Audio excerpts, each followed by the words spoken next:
வணக்கம். தமிழ் ஃபுட் கார்னரில் கேரட் சப்பாத்தி பண்ண போகிறோம். இந்த பாத்திரத்தில் 1 கப் கோதுமை மாவு, அது கூட 2 பிஞ்ச் மஞ்சள் தூள், அரை டீஸ்பூன் தனி மிளகாத்தூள், உப்பு தேவையான அளவு. நம்ம சாதாரணமாக கோதுமை மாவுக்கு ப்ளைனாக சப்பாத்தி பண்ணும்போது பண்ணுற உப்பை விட இதில் மிளகாத்தூள் சேர்த்துருக்கிறதுனால கொஞ்சம் அதிகமாகவே உப்பு சேர்த்துக்கணும். இதை நல்லா ஒன்றா மிக்ஸ் பண்ணி விட்டுட்டு வெதுவெதுப்பான தண்ணி வச்சுருக்கேன். கை பொறுக்கிற அளவு சூடு தண்ணி. அதை கொஞ்சம் கொஞ்சமாக சேர்த்து சப்பாத்தி மாவு பதத்துக்கு நல்லா பிசைஞ்சுக்கலாம்.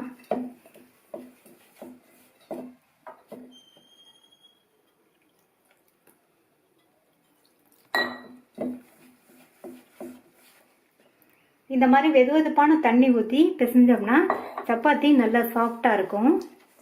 மாவு பிசைஞ்சாச்சு. இந்த மாதிரி சாஃப்டாக இருக்கிற மாதிரி பிசைஞ்சுக்கோங்க.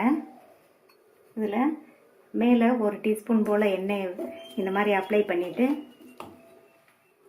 மூடி வச்சிடலாம். மாவு 10 நிமிஷம் ஊறட்டும். சப்பாத்திக்கு ஸ்டஃபிங் ரெடி பண்ணிடலாம். 3/4 கப் அளவுக்கு நல்ல பொடியாக துருவின கேரட், பொடியாக கட் பண்ண 1 பச்சை மிளகாய், கொத்தமல்லி இலை நல்ல பொடியாக கட் பண்ணது, 1 பிஞ்ச் மஞ்சள் தூள், அரை டீஸ்பூன் இஞ்சி பூண்டு பேஸ்ட், 1/8 டீஸ்பூன் அளவுக்கு சீரகத்தூள், 3 டேபிள் ஸ்பூன் வெங்காயம் பொடியாக கட் பண்ணது. இந்த ஸ்டஃபிங்க்கு தேவையான அளவு உப்பு சேர்த்துட்டு எல்லாத்தையும் இந்த மாதிரி மிக்ஸ் பண்ணிக்கணும். லைட்டாக அந்த மாதிரி மிக்ஸ் பண்ணி விட்டால் போதும். இப்போ ஸ்டஃபிங் ரெடி ஆயிடுச்சு. மாவு 10 நிமிஷமாக ஊறிடுச்சு. இதை மறுபடியும் ஒரு தடவை நல்லா இந்த மாதிரி பிசைஞ்சிட்டு உருண்டைகளாக உருட்டி வச்சிடலாம்.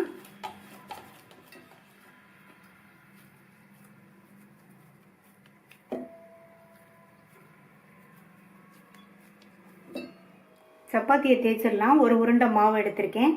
அதை பக்கத்தில் கோதுமை மாவில் இந்த மாதிரி பிரட்டிட்டு ஃபஸ்ட்டு சின்ன ரவுண்டாக தேய்ச்சிடலாம்.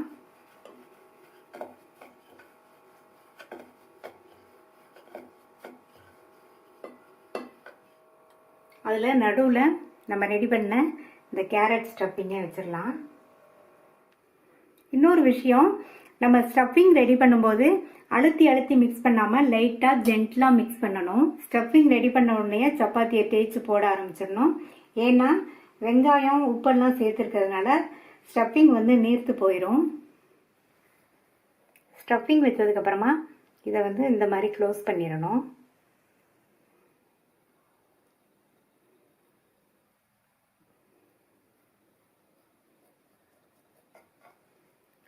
க்ளோஸ் பண்ணிவிட்டு மறுபடியும் மாவில் பிரட்டிட்டு தேய்ச்சிடலாம். தேய்க்கும் போது லைட்டாக டச் கொடுத்து தான் தேய்க்கணும். அப்போ தான் ஸ்டஃபிங் வெளியில் வராமல் இருக்கும்.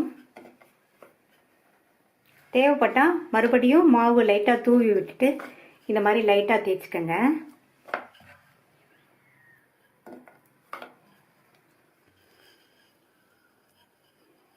நல்லா ரவுண்டாக தேய்ச்சாச்சு. இதே மாதிரி தேய்ச்சி வச்சுட்டு சப்பாத்தி கல்லில் போட்டு எடுத்துடலாம். தோசைக்கல் போட்டு சூடாயிடுச்சு. தேய்ச்சி வச்ச சப்பாத்தியை இதில் வச்சுட்டு லைட்டாக மேலே இந்த மாதிரி எண்ணெயை ஸ்ப்ரெட் பண்ணி விட்டுலாம். எண்ணெய்க்கு பதில் நீங்கள் நெய் வேணாலும் இந்த மாதிரி போட்டுக்கோங்க. கொஞ்சம் நேரம் ஆகட்டும். அந்த சைடு வெந்த ஒன்றை பரட்டி போட்டுக்கலாம். சப்பாத்தியை போட்டு எடுக்கும்போது ஸ்டவ்வை மீடியம் ஃப்ளேம்லேயே வச்சு போட்டு எடுங்க. இப்போ பரட்டி போட்டுட்டு இந்த சைடும் இந்த மாதிரி எண்ணெய் அப்ளை பண்ணிக்கலாம். அந்த சைடும் வேகட்டும். வெந்ததுக்கு அப்புறமா மறுபடியும் ஒரு தடவை பரட்டி போட்டுக்கலாம்.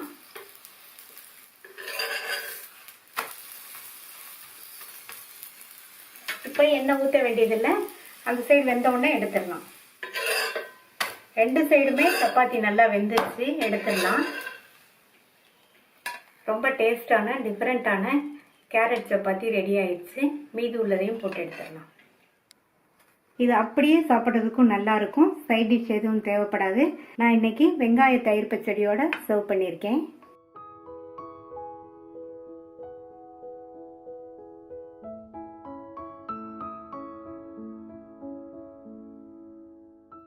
இந்த பாத்திரத்தில் 1 கப் கோதுமை மாவு, மேல் மாவு சுவைக்காக கொஞ்சமாக உப்பு. சப்பாத்திக்குன்னா நம்ம கூட கொஞ்சம் சேர்ப்போம். இது வந்து ஸ்வீட் சப்பாத்திங்கிறதுனால உப்பு கம்மியாக சேர்த்துருக்கேன். இதை நல்லா கலந்து விட்டுட்டு கொஞ்சம் கொஞ்சமாக தண்ணி சேர்த்து சப்பாத்தி மாவு அளவுக்கு பிசைஞ்சுக்கணும். மாவு பிசைஞ்சாச்சு. இந்த அளவுக்கு பிசைஞ்சுக்கோங்க. இதில் 1 ஸ்பூன் போல் எண்ணெய் சேர்த்து நல்லா பிரட்டி வச்சு மூடி வச்சிடலாம். மாவு ஒரு 15 நிமிஷம் போல் ஊறட்டும். ஸ்டவ்வில் கடாய் போட்டிருக்கேன். அதில் 1 டீஸ்பூன் நெய் சேர்த்துருக்கேன். நெய் சூடானதும் அதில் 1/2 கப் கேரட் துருவல், 1/2 கப் தேங்காய் துருவல். இப்போது இது ரெண்டில் உள்ள ஈரப்பதம் போகிற அளவுக்கு வதக்கிக்கணும். இந்த நெய்யிலையே வதக்கிக்கங்க. ரெண்டில் உள்ள ஈரப்பதம் போயிடுச்சு. அது கூட 1/4 கப் பொடித்த வெல்லம் சேர்த்துட்டு இதையும் நல்லா கலந்து விட்டுருங்க. பொடித்த வெல்லத்துக்கு பதில் நீங்கள் நாட்டு சக்கரை வேணாலும் சேர்த்துக்கலாம்.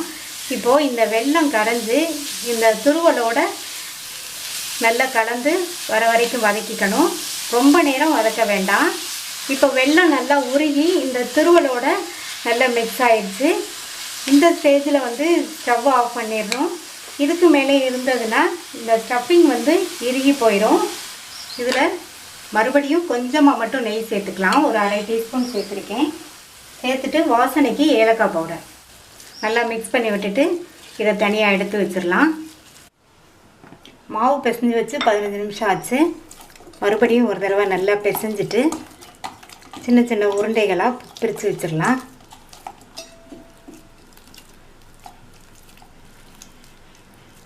இந்த சைஸ்க்கு பிரித்து வச்சிடலாம். உருண்டைகளாக பிரித்து வச்சாச்சு. ஒரு உருண்டை மாவு எடுத்திருக்கேன். பக்கத்தில் கோதுமை மாவு வச்சுட்டு அதில் நல்லா பிரட்டிக்கங்க. பிரட்டிட்டு அதை தட்டிட்டு சப்பாத்தி பலகை மேலே வச்சு ஃபஸ்ட்டு சின்ன ரவுண்டாக தேய்ச்சா போதும். இந்த மாதிரி அதில் இந்த ரெடி பண்ணி வச்ச அந்த ஸ்வீட்டான ஸ்டஃபிங்கை வச்சிடலாம்.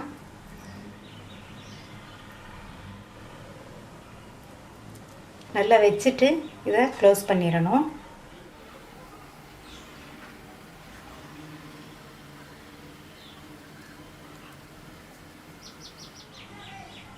க்ளோஸ் பண்ணிவிட்டு கொஞ்சம் மாவு மட்டும் மேலே எடுத்துருங்க. இந்த மாதிரி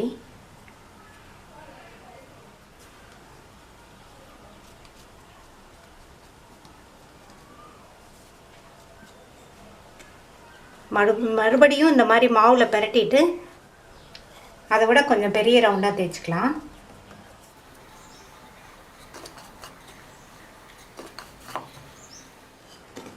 பார்த்து கவனமாக லைட்டாக டச் பண்ணி தேய்ங்க. அப்போ தான் ஸ்டஃபிங் வெளியில் வராமல் இருக்கும்.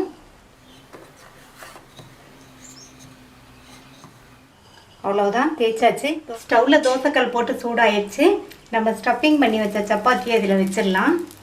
ஃபஸ்ட்டு நெய்யோ எண்ணெயோ விட வேண்டாம். கொஞ்சம் நேரம் கழித்து நம்ம அதை பரட்டி போட்டுட்டு அப்புறம் விட்டுக்கலாம். ஜஸ்ட் 1 நிமிஷம் மட்டும் இருக்கட்டும். அதுக்கப்புறம் பரட்டி போட்டுக்கலாம். இது தோசைக்கல் வந்து ரொம்ப ஹீட் ஆனதுக்கப்புறம் இதை சேர்க்காதீங்க. ஏன்னா ஸ்வீட் சேர்த்துக்கிறதுனால கருகி போயிடும். இப்போ அந்த சைட் பரட்டி போட்டுடலாம். நான் வந்து நெய் சேர்க்க போகிறேன். நீங்கள் என்ன வேணாலும் இந்த மாதிரி சேர்த்துக்கலாம். நெய் சேர்த்திங்கன்னா டேஸ்ட் வந்து ரொம்ப சூப்பராக இருக்கும். சுற்றி கொஞ்சம் இந்த மாதிரி விட்டுக்கங்க. இப்போ பரட்டி போட்டுடலாம். நல்லா உப்பி வருது பாருங்கள். இப்போ அந்த சைடும் வெந்துச்சு, எடுத்துடலாம். கேரட் ஸ்வீட் சப்பாத்தி ரெடி ஆயிடுச்சு. நீங்களும் ட்ரை பண்ணி பார்த்துட்டு லைக், ஷேர் அண்ட் கமெண்ட் பண்ணுங்கள். தமிழ் ஃபுட் கார்னர் சேனலுக்கு சப்ஸ்கிரைப் பண்ணுங்கள். நன்றி.